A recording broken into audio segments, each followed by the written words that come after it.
Hello, welcome to DatingData. What is your name? Robert Llewellyn. How do we know you?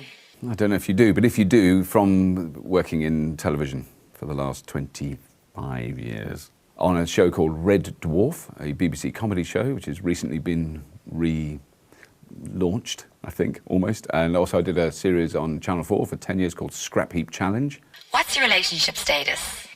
I am married and I have 2 children. Are you happy with your marriage? It's quite difficult. 22 years we've been together. I still madly love my wife. I've never had a problem with that, but we're both creative and quite difficult and moody human beings, and it's not easy. Gosh, you sound suicidal. What are you doing about this? How long have you got? My current relationship is in a period of, I hope, very creative flux.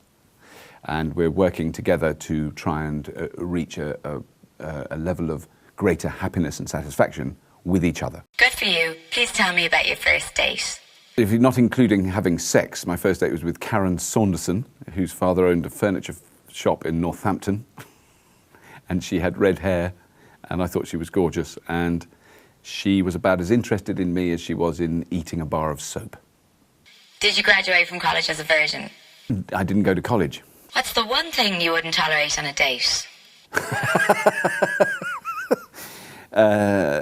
If my romantic partner suddenly revealed a strap-on, I think that might put a bit of a crimp on the whole proceedings. I guess it would. Who would you most like to take on a date? I would love to go on a date with Jodie Foster. How far have you gone to show your love to somebody? My wife's Australian, so you know, I've travelled 12,000 miles to prove that I loved her on many occasions. What's your number one tip in the bedroom?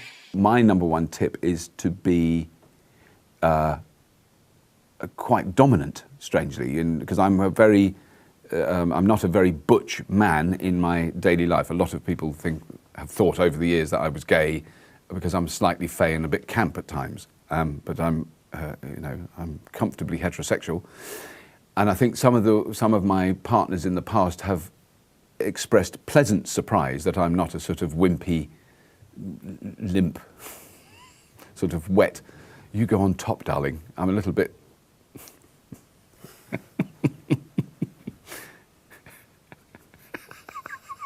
I'm just thinking of some of the people who could see this and how humiliating that would be. Sorry. No apology required. Why would someone fall in love with you? I truly don't know, and I still don't quite understand to this day.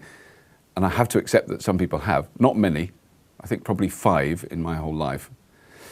And I'm always a bit baffled by it, and I think some of them have been too.